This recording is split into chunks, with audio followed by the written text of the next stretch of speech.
धोखा हमारे साथ किया, भोगोगे तुम। ये जो निकलता है ना भोगोगे, ये अकाट्य होता है।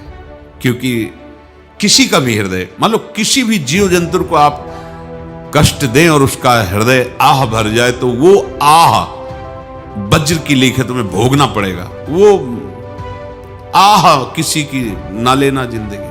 कोई ऐसा कोई आह भर करके कह दिया तुम समर्थ हो, हम तो कुछ कर नहीं सकते, वो अंदर से दुखी, फिर तुम्हारी सामर्थ्य काम नहीं करेगी, मिट्टी में मिला देगी। ऐसा नहीं कि आप जो कर रहे हैं कोई देख नहीं रहा, कोई हिसाब किताब नहीं, जो कर रहे हैं अवश्य में भोक्तव्यम, बहुत सावधान। स्वयं नित्य निरंतर कर्मों के जाल को रच रहा है और अपने आप को बांध रहा है। आपको मुक्त होना है, बंधना नहीं है। जीव का जन्म कर्मों के अनुबंध से होता है, कर्मों के बंधन से होता है, और उसको अपना ऋण चुकाना होता है। कर्मानुबंध ये बहुत सूक्ष्म विषय है। जैसे आप जिस परिवार में जन्म लिए हैं, तो उस परिवार के लोगों से आपका ऋण है, इसलिए उसी परिवार में आप आए हैं। और ऋणानुबंध उसको बिना चुकाए या बिना वसूल किए आप वहां से जाएंगे नहीं। आपको लेना है तो वसूल करना है, और देना है तो चुकाना है। ये पूर्व के जन्मों से निश्चित किया गया है। जैसे किसी के यहां पुत्र हुआ, जन्म से ही पैसा खर्चा शुरू हुआ, जो बड़ा हुआ तो उद्दंडता के द्वारा मार पूरे परिवार को क्लेश पर क्लेश देता चला जा रहा है। ये तुम्हारे कर्म का फल है। या ऐसे शक्तिहीन बुद्धिहीन ऐसे पागल पूरे जीवन सेवा करो, तुमसे अपना हिसाब चुकाने के लिए वो आया है। अब परिवार के जो सदस्य जुड़े आके, मतलब पत्नी आते ही पूरी हृदय में आनंद, परिवार में आनंद, और जीवन भर वो आनंद ही सुख देने के लिए उसका जन्म हुआ। वो अपना ऋणानुबंध मुक्त, और आते ही भयंकर क्लेश खड़ा कर दिया, बीच में दीवाल और झगड़ा वैसा, फिर अतरे दिन मारपीट शुरू, कलह अशांति, पूरा जीवन नरक हिसाब करने आए। यहां ऋण चुकाए बिना कोई जा नहीं सकता, ऋण चुकाना पड़ेगा। किसी का ऋण वसूल करना है तो किसी को ऋण चुकाना है, दोनों काम करने होते हैं। अनेक जन्मों में अनेक लोगों के साथ हमने जो बर्ताव किए हैं, अच्छे या बुरे, वो होंगे। अब किसी आदमी को हम जानते नहीं, अचानक मिला, अचानक टक्कर लगा और मार पीट गाली गुप्ता सब कर दिया, चुपचाप सह लो। क्यों? ये आपका हिसाब है, पूर्व का हिसाब। हमारा उससे कोई द्वेष नहीं, कोई संकल्प नहीं। अचानक घटना घटी और हमसे द्वेष करने लगा, हमें पीटने लगा, हमें गालियां दे, ये हिसाब है, चुपचाप सह जाओ। अपने घर का भाई ही भारी दुश्मन बन गया और क्लेश हिसाब है। एक प्रभुदत्त ब्रह्मचारी जी की वाणी में पढ़ा था, एक महात्मा जी भ्रमण करते थे, तो उस समय असरफियां चलती थी, मोहरे असरफियां, तो उनको भेंट में देते लोग। तो या तो ठाकुर सेवा में लगे तत्काल, या संत सेवा में तत्काल लगे, उसका संग्रह करके डोलना ये ठीक नहीं है। बैरागी के लिए सिद्धांत में ये ठीक नहीं है। तो जब 2, 4, 6, 8 ऐसे मोहरे हुई, तो उन्होंने विचार किया कि और भ्रमण करके जब काफी मोहरे हो जाएंगी तो प्रयागराज में जब कुंभ पड़ता है, एक बार पूरे सब अखाड़े के संतों को, अलग अलग संप्रदाय सब संतों को बुलाएंगे और सबको पुआएंगे। अब साधु है तो यही विचार करेगा, और क्या विचार करेगा। तो उन्होंने ऐसे डंडा बनवाया, बेंत, जो ऊपर से चूड़ीदार और भीतर पोला, और मोहरे उसमें डालते गए। और भ्रमण, जहां जहां श्रद्धालु भगत थे सबके यहां जाना और इच्छा रखना कि एक मोहर तो दे ही दे दक्षिणा में। कामना कोई भी हो वो बांधती ही है, ध्यान रखना। इसीलिए प्रभु जो चाहे वो करे, अपनी चाह नहीं रखनी चाहिए, अपनी चाह प्रभु की चाह में मिला देनी चाहिए। धीरे धीरे वो छड़ी भर गई, भ्रमण करने वाले महात्मा चूड़ी लगाई, इंतजार करते रहे। जब प्रयाग का कुंभ पड़ा तो चले। तो रास्ते में एक गांव में पूछा जाता है, जैसे कहीं रुको कि कोई श्रद्धालु ऐसा है जो संत सेवी है। तो कुछ लोगों ने बताया, हाँ एक परिवार है बहुत संत सेवी है और आपको मिलाते हैं उनसे। हाँ ये महाराज घर में रुका, खूब अच्छा हलवा पूड़ी पवाया और जो घर के मालिक थे चरण दबाए। चरण दबाते दबाते उनकी दृष्टि पड़ी उस डंडे पे, इतना मोटा और ऊपर से कुछ चूड़ी सी भी नजर आ रही, इस डंडे में तो कोई रहस्य है ही है। अब महात्मा जी को खवा पिला के सुला दिया। महात्मा जी जब सो गए तो पत्नी से धीरे से कहा, वो डंडा लाओ बाबा जी का डंडा। वो चूड़ीदार जो ही खोला पलटाया तो सैकड़ों मोहरे। ऐसे संत रोज पधारे भगवान, तुम आनंद हो जाए फिर क्या। पत्नी से कहा नाप के कंकड़ लाओ। वो तो महात्मा जी तो खाए खीर पूड़ी, आराम से सो रहे। रात में पूरी प्लानिंग करके उसमें कंकड़ भर के चूड़ी लगाकर सिराने रख दिया, सारी मोहरें हटा ली। महात्मा जी आराम से छड़ी उठाए तो वजन पक्का। वैसे बड़े लोग चतुर होते हैं, पर ये नहीं जानते कि कर्म कितना भयानक होता है। और उनकी कोई संतान नहीं थी, पर धन में इतना प्रेम उनको था। बहुत सावधान। साधु महात्माओं के पास जो अर्थ है, गृहस्थी अगर आता वहीं से है, पर अगर उसको जोर जबरदस्ती या किसी छल कपट से, तो वो उसका विनाश ही करता है। आज तक का प्रमाण है। अब उनको ये भाव पता नहीं होगा, या पता होगा तो लोभ के कारण वो उसको मान नहीं पाए होंगे। महात्मा जी गए प्रयाग में, किसी अखाड़े पर रुके और वहां प्रार्थना की कि कल जो है संपूर्ण अखाड़ों का निमंत्रण किया जाए और सब संतों को भोग पवाया जाए और उनको दक्षिणा भी दी जाए। महंत ने सोचा कि बहुत बड़ा है तो उत्सव है, क्योंकि प्रयाग में कितने हजारों संत महात्मा सब।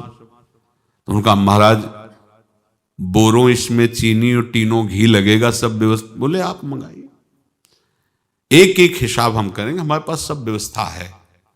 बोले कुछ तो पहले दे दो, वो इकट्ठे देंगे हम। उनको था कि अगर हम छड़ी खोला और दो चार मोहरे दी, किसी को पता लग गया तो गड़बड़ हो सकती। बोले हम भंडारे के समय आखिरी में सब कुछ आपको दे देंगे। ठीक है। वो अपने पास से पैसे लगाकर खूब जितना सामग्री सब लाए, लाखों की, और सब संतों को निमंत्रण कर दिया। संत जन निमंत्रित हो गए, भंडारा बन रहा है। तब वहां के महंत है और उनका देखो भंडारा भी बन रहा है, संतों को निमंत्रण। अब आप अर्थ की व्यवस्था कीजिए, क्योंकि इतनी बड़ी हमारी सामर्थ्य नहीं थी जितना हमने किसी तरह हमने व्यवस्था की। अब मुझे अर्थ चाहिए, तभी आगे की व्यवस्था बढ़ेगी। संतों को दक्षिणा देंगे और जिनसे अर्थ लिया उनको दे। देखो रसोई बन गई है सब। उनका छत में विश्वास नहीं तो ये अभी चूड़ी खोली। उनको तो था ना कि मोहरे हैं कंकड़। तो जैसे कितना उनको सदमा लगा होगा, हजारों संतों का निमंत्रण, रसोई बन, मतलब संत हो के छल कपट। तो उनका महाराज आपने तो हमारा नाश कर दिया, जो महंत थे। अब बताओ रसोई बन गई, संत निमंत्रित हो गए और आप ये कंकड़ दिखा रहे हैं हमको। आपने तो हमें बर्बाद कर दिया, हमारी इतनी सामर्थ्य नहीं थी, आप पहले बता देते। संत होकर ऐसा छल कपट। अब वो बोले तो क्या बोले, क्योंकि उनको पता था कि मोहरे हैं इसमें। अंदर से उनका चिंतन गया उसी सेठ के पास, अच्छा ऐसा धोखा हमारे साथ किया, भोगोगे तुम। ये जो निकलता है ना भोगोगे, ये अकाट्य होता है। क्योंकि किसी का भी हृदय, मान लो किसी भी जीव जंतु को आप कष्ट दें और उसका हृदय आह भर जाए, तो वो आह वज्र की लेख है, तुम्हें भोगना पड़ेगा। वो देखो भीष्म जी को भोगना पड़ रहा है ना।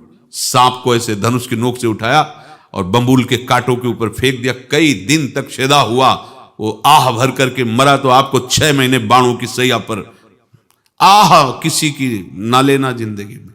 कोई ऐसा कोई आह भर करके कह दिया तुम समर्थ हो, हम तो कुछ कर नहीं सकते। और अंदर से दुखी, फिर फिर तुम्हारी सामर्थ्य काम नहीं करेगी, मिट्टी में मिला देगी। फिर ये तो संत थे और भगवत आराधना के लिए, संत आराधना के लिए ही ऐसा किए हुए थे। अब इनका कैसे मुंह दिखाएं, अब क्या करें। सुबह संत जन आएंगे, सबके बीच में हमारी कि देखो इन्होंने, अब क्या करें।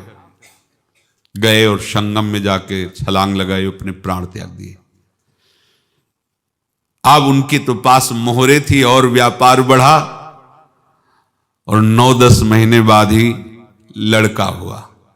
अब तो उनको कि संत फलीभूत हो गया। देखो व्यापार चल रहा, लड़का नहीं होता था, लड़का भी हो गया। बड़ा आनंद छा रहा है। जब से वो प्रकट हुए और धन की वृद्धि शुरू हो गई, पढ़ाई लिखाई में उनके खर्चा हुआ सब, बस बीमारी शुरू हो गई उनके शरीर में। अब उसमें पैसा जाना शुरू हुआ। इतने आसक्त तो वो दोनों हो गए कि कुछ भी हो, व्यापार ठप, संपत्ति बेचना शुरू। तो उन्होंने कहा कि बेटा मैं क्या कर सकता हूं तुम्हारे लिए। बोले हमारी अंतिम इच्छा है प्रयाग चलो, और जितने प्रयाग में संत महात्मा सबको एक बार भंडारा करवाओ। हमारी इच्छा अंतिम है, क्योंकि अंतिम यही इच्छा थी। बोले अब ज्यादा संपत्ति तो नहीं रह गई। तो बोले घर बेच दो, मेरे लिए ही तो है, बेच दो। मुझे लगता मैं बचूंगा नहीं, पर मेरी अंतिम इच्छा पूर्ण कर दो। घर बेच दिया, जेवर बेच दी। वहां गए, जब संत सेवा की तो बोले मुझे संगम तक ले चलो। संगम तक ले गए और बोले समझे तुम चुराए थे और हमने उसको छीना है, कुछ नहीं रह गया तेरे पास कुछ, अब केवल ममता और आसक्ति में जलकर मर और नरक प्राप्त कर। मैं वही महात्मा हूं जिसकी तूने मोहरे ली थी, शरीर छोड़ दिया। महात्मा को जन्म लेना पड़ा और इनको दुर्गति भोगनी पड़ी। ऋणानुबंध, होश में। ऐसा नहीं कि आप जो कर रहे हैं कोई देख नहीं रहा, कोई हिसाब किताब नहीं। जो कर रहे हैं अवश्य में भोक्तव्यम, बहुत सावधान। अनेक जन्मों में अनेक लोगों से जो कुछ लिया दिया है, इस लेने देने को मिटा देने के बाद ही तुम मुक्त हो गए। इसीलिए एक उपाय है, लेना न देना मगन रहना। क्या? मालिक को समर्पित हो जाओ, मालिक को अपना माना हुआ समर्पित कर दो, खत्म। अहम त्वाम स्वरूपापेभ्यो मोक्षयिष्यामि, सब खत्म। आगे पीछे लेना देना सब खत्म। एकादश स्कंद में भगवान श्री कृष्णचंद्र जी ने कहा जो मेरे चरणों का आश्रय लेकर मेरा भक्त मेरा भक्ति करता है, उसके पितृ ऋण, मातृ ऋण, देव ऋण, ऋषि ऋण, सब ऋणों से मैं मुक्त कर देता हूं। बस यही एक उपाय है जो इसके बंद करने का उपाय भक्तों के लिए है। वो यही है, भगवान की शरण में होकर अपना माना हुआ पूरा भगवान के अर्पित कर दो। अर्पित करने का तात्पर्य उसमें अहम हटा दो। तो दियम वस्तु गोविंदम तुभ्यमेव समर्पये। जिनसे तुमने सेवा करवाई है उनकी सेवा करनी पड़ेगी। जिनसे तुमने जो कुछ लिया है उनको देना पड़ेगा। ये लेने देने का व्यापार जब तक तुम्हारा जन्म मरण चलता रहेगा। अब आपको यहां समझना है, यदि आपसे किसी ने पैसे लिए और बेईमानी करके नहीं दे रहा है तो आप उसको गाली मत दीजिए। आपने बेईमानी की थी इसलिए आपकी बेईमानी हुई है, ले गया, कोई बात नहीं है, बंधन से मुक्त हुए। जो बोझा था चला गया। उसको ऐसा ना देखे कि ये बेईमान हमारे देखेंगे। अगर आप आगे नया कुछ करते हैं तो फिर आगे का हिसाब आपको भोगना पड़ेगा, ध्यान रखना। ऐसा नहीं है कि आपको भोगना नहीं पड़ेगा। एक ही उपाय है कि अब जो शरीर धारण किए इसी में जो भोग ले, आगे ना होना चाहिए। तो क्या करे? सर्वतो भावेन भगवान की शरण ले ले। ये तो सर्वाणि कर्माणि मयि सन्न्यस्य मत्पराहा अनन्ये नैव योगेन माम ध्यायन्तु उपासते तेषाम् अहं समुद्धर्ता मृत्यु संसार से। ये बड़ा कठिन है पार होना, कोई छोटी मोटी बात है।